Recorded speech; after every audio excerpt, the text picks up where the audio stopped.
Hello, hello. Welcome to the PG-ish podcast. I'm Erin with your parental guidance to help you grow yourself as a parent and raise healthy, happy, and successful humans.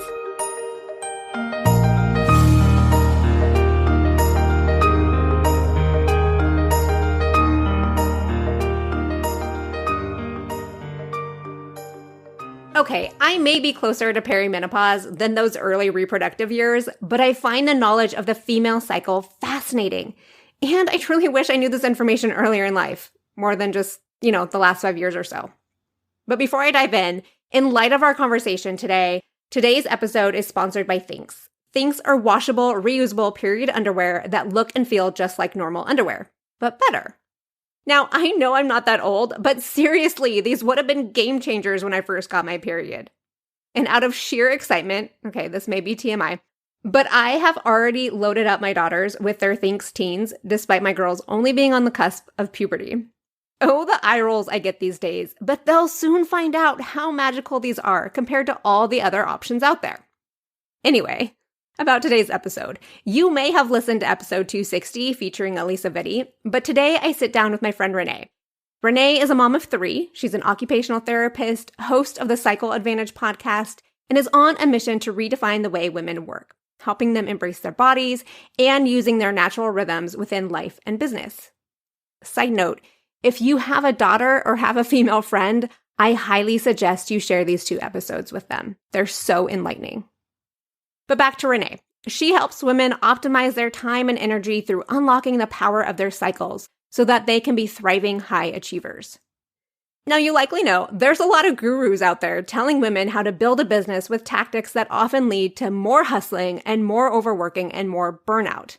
Renae's intent, though, is to help women redefine the way they work so that they are able to balance the demands of motherhood and business, really any work, any job you may have, make a bigger impact, and get bigger results without adding more stress or needing more time. I know you're going to enjoy this conversation, so let's dive in. Well, Renae, I'm super excited to have you on PG-ish today. I would love to know how you first got into this whole cycle coaching and business strategy business of yours. Oh my goodness, it's such a long story. I'm sure. the brief one. the hybrided version. Yeah. So I was a new mom. I was actually pregnant with my 3rd baby about 6 years ago and had recently got my dream job, the job that I'd applied for it multiple times. I had wanted to be there for so long. It was like when I was in grad school, my dream, and finally got offered a job, was pregnant with my 3rd baby. And then my husband was diagnosed with a brain tumor. Ugh. And so we had this whirlwind year of, seizures and doctor's appointments and ER visits and 911 calls and all the things that we had in that year.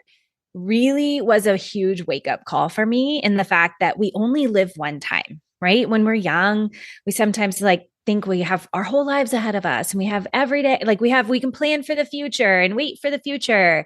And it really was that wake up call that you never are guaranteed tomorrow. It could be a brain tumor. It could be a car accident. It could be whatever that you are not guaranteed tomorrow. And so if I really wanted to live the life I wanted to live, that meant that I had to do it right now. And I had to enjoy life right now, not just wait till my kids were older or wait till they were grown or any of those types of things. So in that, I wanted more freedom. I didn't want to be stuck working at a job all the time, even though it was what I thought I really wanted to do. I realized very quickly, I don't want to work for somebody else and be stuck going to work 9 to 5 every single day, and jumped into a network marketing company, trying to build that freedom, trying to build income, trying to build something on the side. Very quickly realized how much hustling it was, how much work building your own business, regardless if it's your own business or it's network marketing, there's a whole lot of working, and got really burnt out very quickly, and transitioned into building my own thing, and still took those same strategies, those same methods, those things of just work harder, push past the excuses. If you want it bad enough, if your why is big enough, all those motivational things that we hear out there, And as a mom with 3 kids and a husband that couldn't drive, I was like, I can't push harder. Like, I can't. Like, there's nothing left in me. My why is there. My dream is big enough. Like, everything in me wants this. But how do you do that when you feel like you're like bleeding at the knuckles? Like, it's just not possible. And that's when somebody kind of nonchalantly, it was in a mastermind, started talking about how women are different and women operate in this 28-day rhythm. And the person I learned it from, it was much more of like a spiritual sort of energetic thing. But I, over the years, really started thinking like, how does this apply to my productivity? How does this apply to just how I show up with my family every day? How does this apply to the way I show up in my business and like what I'm getting done? And I started to really tease out. There were times in my business that I felt motivated. I felt on fire. Like right now, I'm in that like manic, tons of ideas phase. And I feel really sorry for my mastermind group right now because I went like manic with all these ideas with them this morning. But I started to notice that there's these trends and these rhythms based upon our cycle and our menstrual cycle and how our hormones really impact us. So that was kind of the long scheme of how I started using it. And then when I started talking about it inside some of the groups and the trainings that I was doing, all the women were like, "Oh, why have we never learned this before? Like, Right. how has nobody ever taught us this? Like, most of us are 30, 40, 50 years old, Yeah. never being taught that our cycle impacts the way we think or how much energy we have. Like, yes, we know we get moody, or yes, we know we have low energy, but on a deeper level of how that's really playing out in our everyday, we weren't taught that. We were taught to try to be more productive using time blocking or these more masculine based 24-hour schedules of how to be more consistent with your habits or all those types of things, when in reality, we are very different than men. And when we lean into that, it makes a huge difference in how we show up every day. Oh my gosh, so many good nuggets. First of all, though, how is your husband? He's good. Oh, he God. still has seizures here and there, but they're only at night. And most of the time I'm like, did you take your medication?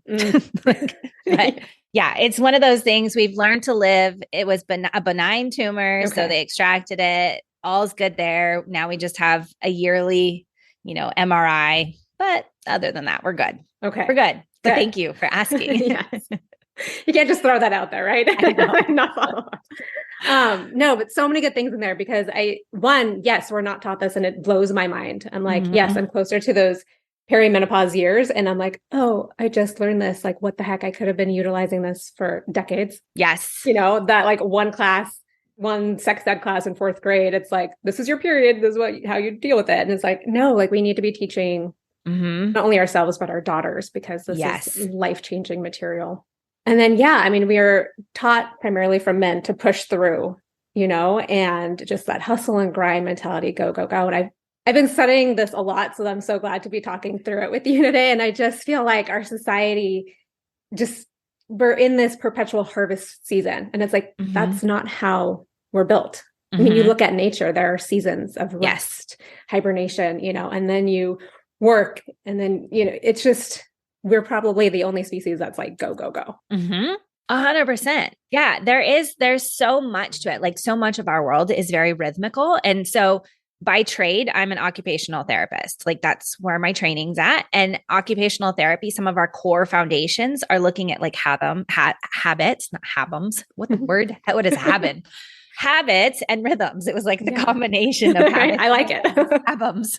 But yeah, so it's looking at like habits and rhythms. And human beings are habit making machines, and rhythm making. Like, we love rhythm, and nature inherently of itself is very rhythmical. We have so many rhythms, whether we look at like our daily rhythms, like throughout the day, you actually have higher and lower levels of when you have more energy. We have it in our sleep, even to the point like your heart and your lungs, like everything functions on a rhythm. But we have, like you said, the cycles and seasons. I noticed that there's a certain week every single year I get sick every single year, and started to notice like, okay, is this a pattern in like, this is just the way my body functions, or is it a habit that I'm doing? And started really investigating. It's like 3 weeks after Halloween. So, when you've had a sugar load, your body's immune system takes a tank. Yeah. So you start to notice and pick up like, oh, what if I cut back on the sugar at Halloween? Would I get sick right around Thanksgiving? Probably not. Right. So we have these rhythms and have these things that are inherently a part of nature and a part of us. And yet, like you said, most of us have been taught not to listen to them. If you want to achieve big things, or you want to go after big goals, or you want to climb the ranks in corporate or whatever, it's all about do, and go, go, go, go, go. And the beautiful thing, which I'm sure we'll talk a lot about the cycle, but the beautiful thing about your cycle is that your period, which oftentimes you even kind of highlighted it, is seen as something like, how do we deal with this? Right? Like it's seen as a nuisance. It's seen as something that's shameful or a hindrance. And so your energy's low, you're moody, you don't feel good, you don't want to do it. And so it's seen as this like negative thing because we've put on a pedestal the go, go, go, go, go. But I have really found that like we as human beings function more, you and I are both in San Diego. So we function more like a Tesla. Teslas are everywhere. We see them all the time. I feel like there's more Teslas on the road than any other car right now. Yes. But a Tesla, if you don't charge it, right? If you don't plug that thing in at night, it's not going to go in the morning.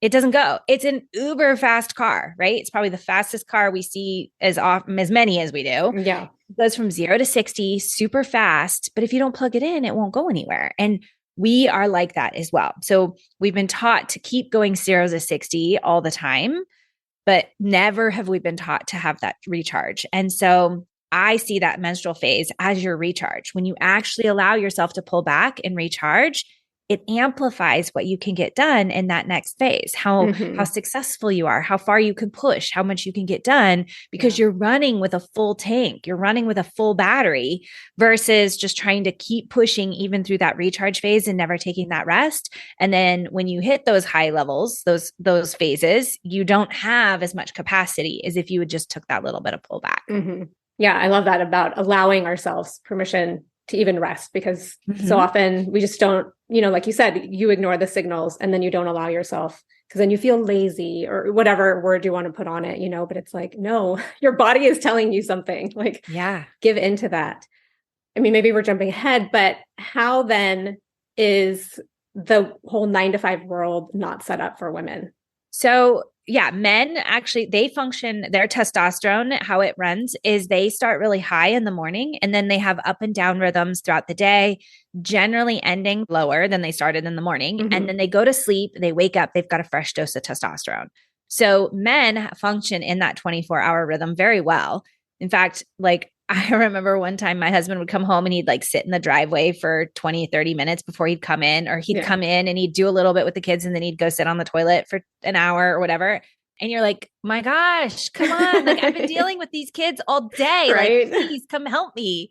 But that was his recharge moment. Like he'd use up all of his energy during the day and he just needed a little bit of a pick me up before he was able to handle the family and like life of the evening. Yeah. And that's how men function, right? Oh, and I say that most women are like, oh my gosh, yes. Like my husband does that or my partner does that. Like he sits on the toilet for an hour and I'm like, come on, how long does it take to take a crap? But that's their recharge. Like they're needing that too. It's just in the day versus women. We have progesterone and estrogen. So estrogen is your dominant hormone at the front half of the month. So from kind of like a little bit after your period, that estrogen really starts to climb and then peaks right around ovulation. And then once ovulation hits, then estrogen declines and progesterone rises. And estrogen and progesterone feel very different. So estrogen has that like go, go, go, accomplish big things, get big ideas up off the ground, very like confident and ready and take things and like get an idea and put it into action. Like it's very lots of that energy, that masculine energy kind of what we think about. Whereas progesterone is a lot more pull back, a lot more I call them like the inner phase and the outer phase. It's a lot more introverted. It still can be very productive, but it's like you're doing dot your I's, cross your T's, detail oriented, organizational. If you've ever had one of those days where you're just like, I want to clean out my refrigerator and you take out everything in your refrigerator and you clean the whole thing, chances are that was the phase you were in because you're like, I can't handle this. I want it to be clean and organized. And you just like rip everything apart. That is that energy.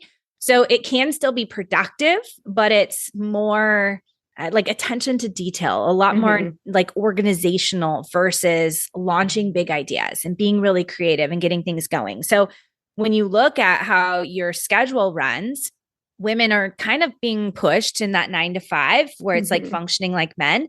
Whereas you might have 1 week where you're going to be on fire with all of those ideas, you know, doing the meetings, doing all the trainings or whatever it might be, where you have another phase of your month where you might want to just curl back and check all your emails or clean up your inbox or those types of things. And so I work with women in business. It makes it easier for them to really structure their work life around that.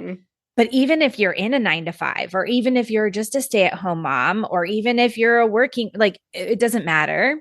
You can take components of leaning into your cycle and just make micro shifts and micro adjustments. Even if it looks at like, I'm going to let myself sleep a little bit more this phase, or I'm going to not do my HIIT workouts all month long. I'm only going to do it during this phase, or those types of things. We can make small tweaks and small adjustments to help support that natural rhythm. Yeah, I love that. I think sometimes we get so overwhelmed, like, oh, I have to totally rehaul everything I do. It's like, no, just focus on one little thing, take those baby steps, and then then you can get the momentum to change more. But yes, and you'll notice like even just the permission, right? If I noticed when I was doing a HIIT workout and I'm like, all good, and I'm all good, I'm fire and ready. And then a couple days goes by and I was just like dragging in my workout. I was like, I can't push it. And I was like, oh, I think I've transitioned. Like I've left that phase where I have that gusto and I have all that hardcore thing. And even just that permission to say, okay, it's time to shift gears versus like, why can't I keep up with it? Why can't I push past it? Like, why can't I stay consistent? Right? Guaranteed, if you look at your habits, I would almost 100% guarantee that people that make new goals, new habits, they're like, I'm going to work out every single day, or I'm going to do this new diet plan, or whatever it is. You probably set that in that phase of high estrogen because you're excited. You're like, I'm going to commit to this. I'm going to meal plan. I'm going to get up at 5 o'clock every morning. I'm going to do all these things. Right. Yeah. And then when that progesterone kicks in, you're like, dang, why can't I be more consistent? I said I was going to do this. I said I was going to get up at 5 a.m. every morning, but I've hit snooze every day this week. Like, what's wrong with me? And this even just like gets rid of all of that. It gets rid of that like guilt and shame around trying to be the same all the time and says, nope, you know what? This is my week to pull back. I'm going to let myself sleep until 7 o'clock. I'm going to move however works good for me.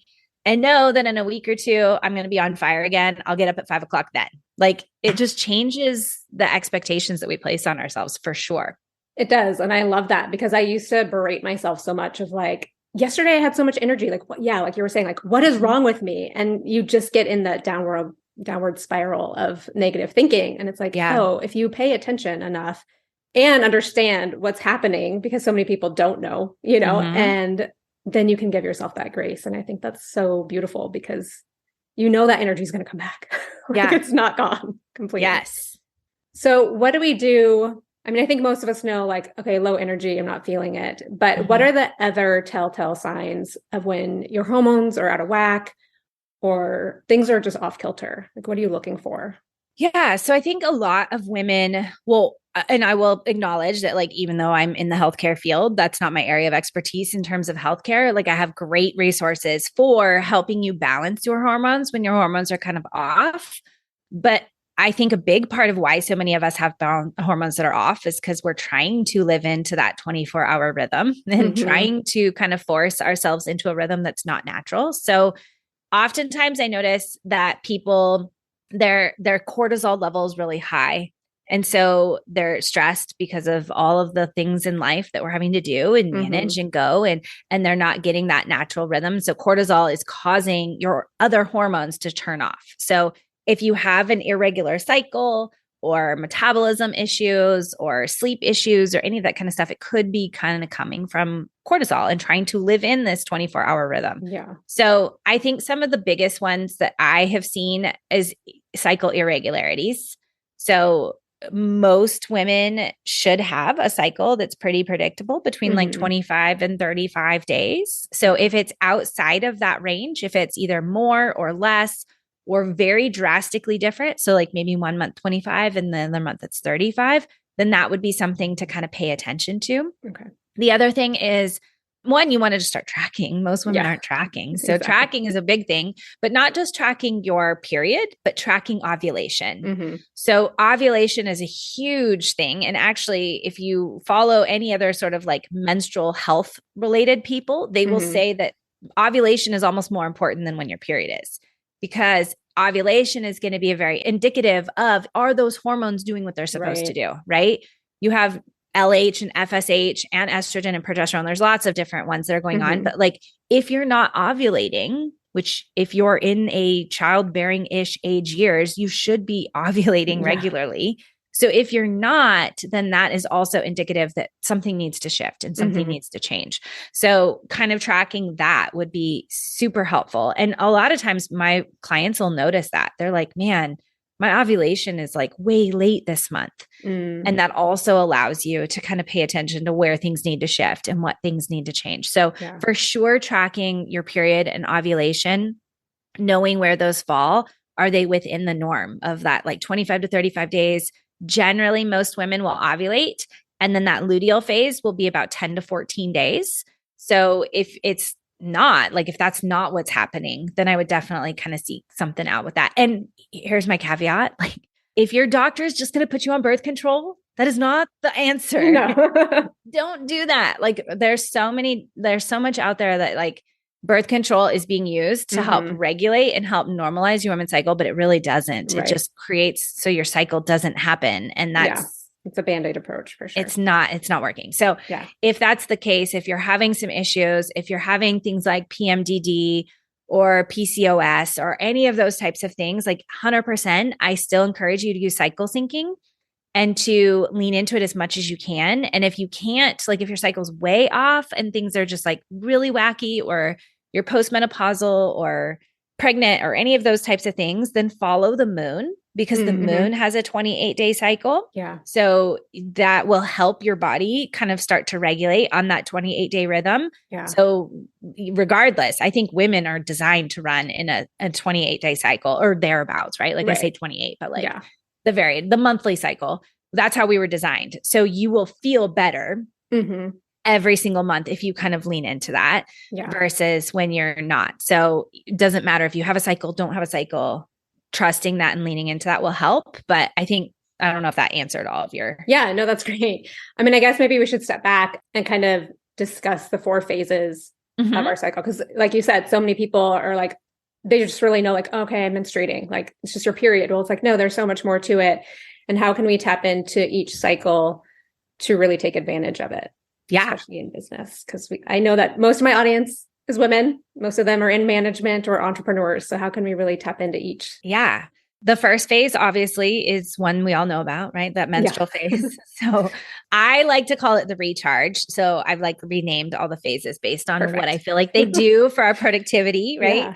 So the first phase is your menstrual phase. That is your recharge. So the key in that is really truly recharging. What do you need to recharge your battery? It might look like taking a walk and going in nature, just relaxing, going to the beach, like whatever, it doesn't matter. You might offload and like give yourself permission to not do things like make dinner or do the dishes. Like it's like paper plate and takeout week or whatever. Like just totally let yourself recharge. The other really powerful thing about that is that there's a lot of stuff and people that believe that that's when women have the closest assimilation between the conscious and the subconscious mind. So in terms of changing any beliefs or changing anything in your subconscious mind, it's your most powerful time, which also means it's the best time to not be clouded with all the other noise of the rest of the world. So I recommend to all my clients that they stay off social media for at least 3 days during that phase to really get quiet and let the noise of the world go away, so that they can tap into what's best and right for them.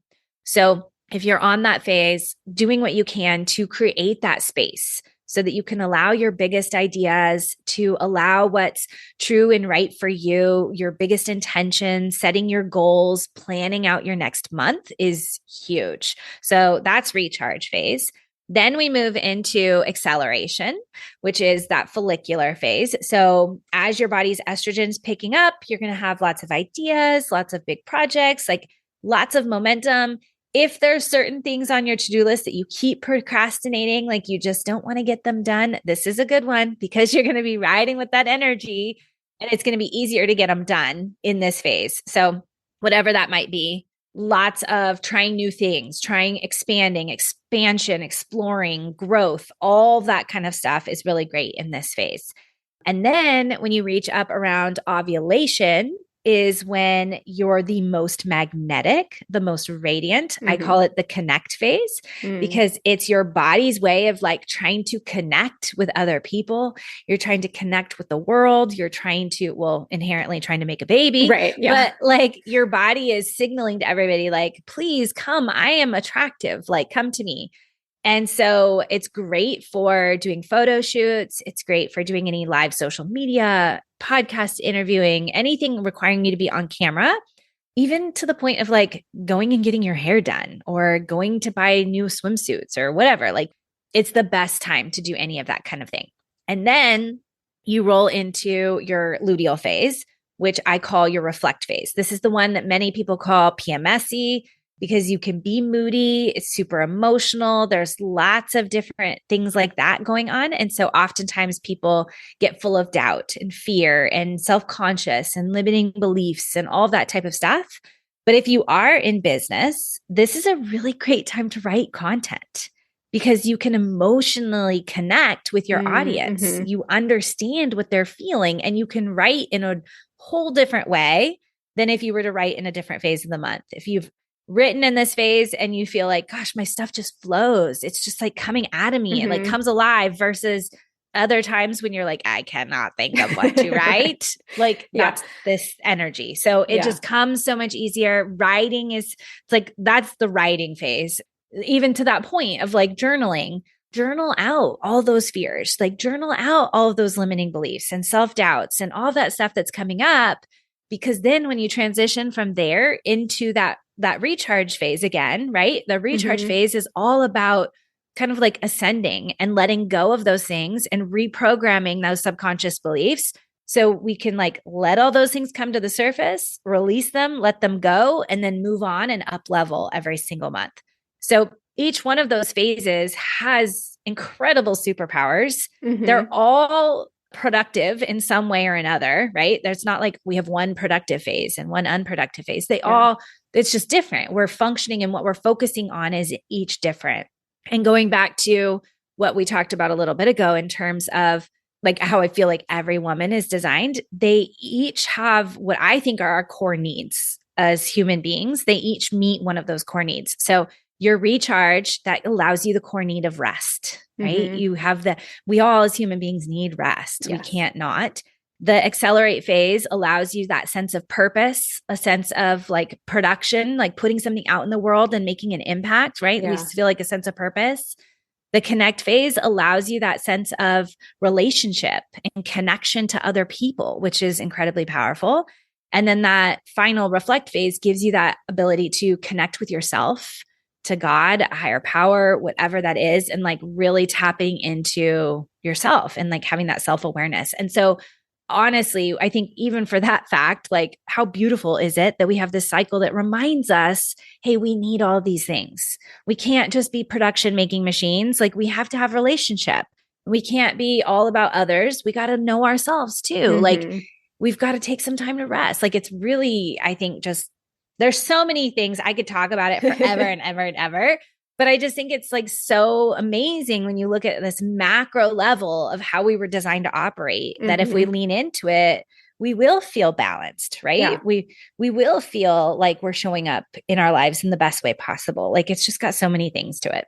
Exactly. No, thank you for that overview. That was so beautiful. Yeah. And again, it's like, how come we weren't taught this? I know. Like, if we're designed to be structured like this and actually thrive when we lean into these systems, it's like, oh, we've just been missing out. And that just breaks my heart. But but now we can teach our daughters, right? Exactly. So, and help them transition and change things going. I mean, even right now, my daughter, I know you and I have daughters around the same age, but my daughter's 12 or almost 12.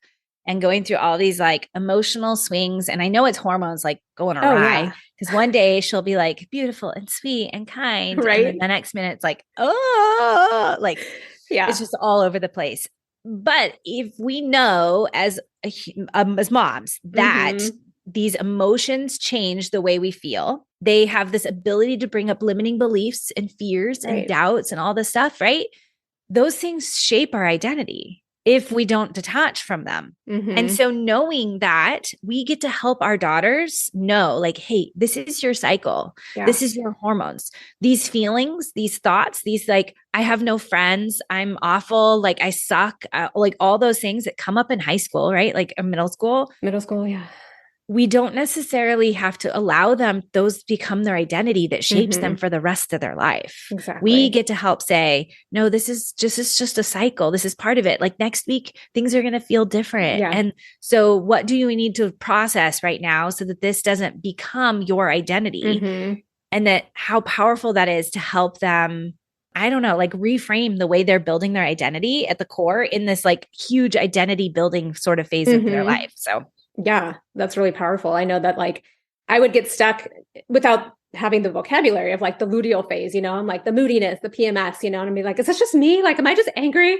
Like, is the world just crashing down and like things just suck, And I think for years I kind of thought that that was just my personality. And then I was like, oh no, like I'm weepy because it's just my hormones. Like tomorrow will be yes. better, maybe, or not tomorrow, but like next week. Yeah. Yeah. Like Yeah. understanding where you are and knowing that Yeah. that outlook will change. It's definitely the phase when most women will be like, I'm a horrible mom. I'm a Right. horrible spouse. I'm a horrible business owner. Like, I should just throw in the towel on all of this. Like, I Yeah. can't do this. Like, I had one breaking point when like the story I told before, where we were in Hawaii and I literally walked away. I like got out of the car. I slammed the door. We were on vacation. It was like our 10-year anniversary. My daughter was like 6 months old. I slammed the door and walked away, and I like just started walking down the street in this like Hawaiian town, right? Like, or whatever. And I'm like, I'm never going back. I'm going to stay. I'm going to stay in Hawaii. I'll be fine. I'm going to let my family go home and they can go, and I'll just restart my life. Yeah. And this time when I do it, I will not become a mom. Like, I'm not doing this again. Yeah. Right. Like, I had this very distinct, and I remember it to my core. It was like such a breaking point. And now looking back, I'm like, oh, it was probably my luteal phase. That's probably what happened. Right. Or the times, you get mad at your spouse. Yeah. I'm like, I threw a shoe at him, like all those things. I'm like, oh yeah, that's probably why I reacted that way. I was probably in that phase. No, and it's so true. Yeah. Yeah. Well, I mean, even when we know these things, I mean, even last night, I'm like doing all these, I'm interviewing here today. And then for my class, like I'm studying all this stuff right now. Like I know it, but even last night, like my kids weren't eating their dinner. I'm like, why won't you eat dinner? I made this special dinner for you. I was like, oh yeah. Yep. I know it's coming next week. So yes. Yeah. like you just forget, and we're not robots. Like we're not just go. Like our emotions are going to ebb and flow. So just giving yourself that grace again. It's like, it's so important. Yeah. And you just get to like, you can make those, like I said, micro shifts, those phases. For me, when I'm feeling super overwhelmed and super triggered by the kids or whatever, I'll sometimes like pick them up after school and we'll just like go straight to the beach and we'll sit at the beach because I know that's my happy place. It makes me feel better. And then it keeps them entertained and it makes me kind of feel like I'm being a good mom because I'm doing this fun thing on a weird like weekday thing. But at the same time, it's very selfish. And or, go into the library. Cause I know when I come home from the library, they're going to be like engrossed in their books for an hour. And it's going to give me like a sense of quiet for an hour by myself. Like, great. Yeah. So we can do these things very strategically to help accommodate where we're at in our cycle and just help us function much smoother. Yeah. No, I love that. I know that I can be such a creature of habit too, of like, this is what we did yesterday. This is what we're going to do today. And it's just the way things go. But I think being flexible with your day, your energy is so helpful. Why shouldn't women do the same routine every day? Well, partly because your hormones just change throughout the whole month. I think that you can have some like structure to your day. I think that's really helpful. Like even just looking at habits, but everything about you changes every day. Like, so even to the point of your sleep, right? Like how much sleep you need. So in that accelerate and connect phase, you might function and thrive off of 5, 6, 7 hours of sleep Mhm. versus the recharge and reflect phases, like more luteal phase, you might need more 8, 9 hours of sleep. And so even when you just look at that, if we're trying to stay so rigid in like, I wake up at the same time, I go to bed at the same time, Mhm. we're really not allowing our bodies to have that dynamic dance of what it needs. And we are like, there are things that we're going to have to do. Like we even were just joking about, like right now I'm in a season of sports. And so I have sports every night of the week, like Mhm. literally every night of the week. And so there are things that are going to happen that your daily structure is going to stay the same, but it's looking at those other areas of what can you change, like even to the point of your morning routine. Yeah. So for me, when I'm in that accelerate and connect phase and my brain is on fire and I'm ready to go, I go to work first. And then when my energy starts to dip, because we have like 90-minute cycles in our energy throughout the day, when my energy starts to dip, that's when I take a step back and go into a morning routine, do journaling, reading, exercise, whatever I need to do, and then come back to work. Versus in that luteal phase, when you wake up and your energy is a little bit lower, it's a little bit slower, I'll let myself have a little bit more of that morning routine where I journal and reflect and visualize and things like that first before getting into work. So even just looking at that, like how you wake up and how you go to bed, even if you just change that, could make a huge difference in how you feel throughout the day. Yeah. And I think just being flexible is key to most areas of life, but being able to pay attention to what's going on and what phase you're in for sure. Yep. Awesome. I know I try to keep these under an hour. So where can my audience find you if they want to reach out? Yeah. So I have my podcast, which is The Cycle Advantage. We talk all things like mind, body, business all together. I'm on Instagram and TikTok. I will say I like playing on TikTok, but I feel like Instagram is more community oriented. Like there's just different. So wherever you hang out, I am there at Renae Fieck on both of those two platforms. They're probably the best. And if you want a cycle tracker, I do have a guide that talks about the 3 ways your cycle is impacting you and things like that, and has a cycle tracker. It's a paper one. I think it's really helpful for people to visually see throughout the whole month. You can grab that at reneefieck.com/cyclesyncbiz, and you can grab that. Otherwise, those are my favorite places. I love hanging out there. Yeah. You reminded me when you mentioned your social media of just being authentic to yourself. We were talking about that before we started recording, but I think it's so true of like when we can lean into our cycles too, it allows you to be more your authentic self because you can just show up and not be forced into this box that society is trying to put you in. Yep. And you don't have to record your social media every single day. You don't have to do that, right? When we can start to like let go of we hear consistency all the time. And I think we do have to be consistent in the sense of like continuing moving forward on our business. Right. But how we're doing that and what we're doing every single day does shift and change. And I think that gets lost in that consistency mantra. Yeah. Awesome. Well, I'm so excited for you to be on the show today. So thank you again. Thank you so much. All right, friend, if you found today's episode to be interesting and enlightening, please check out the links in the show notes to Thinx period underwear, dig into all of Renae's offerings, and share with a friend so that more parents can grow alongside their kiddos like you. See you next time.